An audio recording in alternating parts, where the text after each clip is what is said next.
In this particular video 2 of chapter 5, we're going to look at the different types of accounts that you can actually put your money into to see what's best for you. So kind of hopefully it's just kind of giving you an understanding of different types of accounts. Checking accounts are what most people use. It's day to day. It's very easy. You have your ATM card, your debit card. You can transfer between savings and checkings. You can write checks. So there's different types of checking accounts though. So here are some examples of the different types of checking accounts. Interest earning, so that you basically earn interest. Normal typical checking account earns no interest. Okay. If you're at a credit union, they're called share draft accounts. And then this is just some other names for accounts. Now, interesting enough, people don't understand about what a check endorsement means. And I want to talk about that. Okay. Most people have direct deposit, but if you ever got sent an actual check, okay, your job, and you want to put it in the bank, your job is to basically sign it on the back. That's called an endorsement, okay? But you can do different types of endorsements, and I'm not, if you were in business, this would matter because typically businesses, this is different. So if I only wanted to deposit the check and I didn't want any cash back, I could write the word for deposit only, and only I, the payee, could deposit it, okay? There's also something called pay to the order of, and I can actually basically endorse it over to somebody else and pay it to somebody else. So how you endorse the back of your checks are important. I know that you don't think much about it. Most of us do checking online. We can even take a photo of the check and deposit it without going to the bank. But you still need to endorse checks or know how to endorse checks.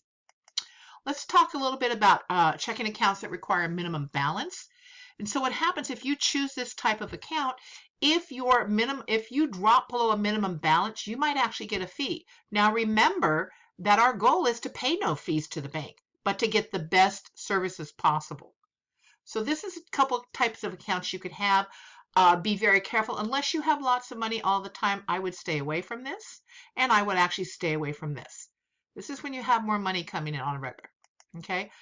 Well, let's get back to that check because people really don't understand about checks. What happens when you write a check? First of all, who the heck writes checks nowadays? This is 2022. Guess what? I still write one check a month payable to somebody, and I mail it off. And so what happens is you write a check to somebody, you give it to them, they're going to put it in their bank, okay? So when they put it in their bank marks it as money in their account. Their bank scans it and sends it to your bank to make sure the money is available. And once it is, it's called cleared. And then everything's fine. Back in the day, we used to actually get those checks, canceled checks back to us, okay? Now, what if you wrote a check to somebody and you gave it to them and then something happened and you didn't want to pay them? You can put a stop payment on a check, okay? So these are just different things you can do with your checking accounts. I'm going to hurry up on this video because I want it to be shorter, so I'm going to skip some slides, guys. Here's some different types of payments. We can do a certified check, which is like a cashier's check or money order. Here's other types of accounts, money market accounts, okay? Savings accounts are time deposits, meaning that you intend on putting the money in there for a certain amount of time. So these are just different types of accounts. I've got like 3 more slides, guys.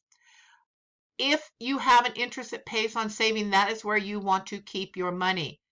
And how much interest you earn depends on these 4 things, especially the amount of interest applied and how often it's compounded.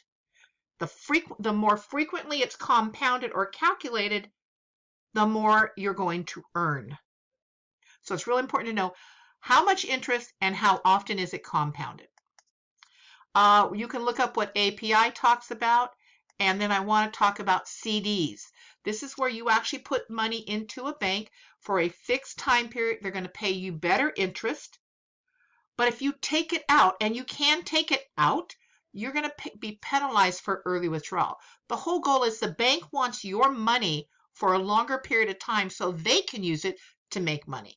And they're going to pay you more money. That's what this is about. And then these are other types, these are different types of CDs.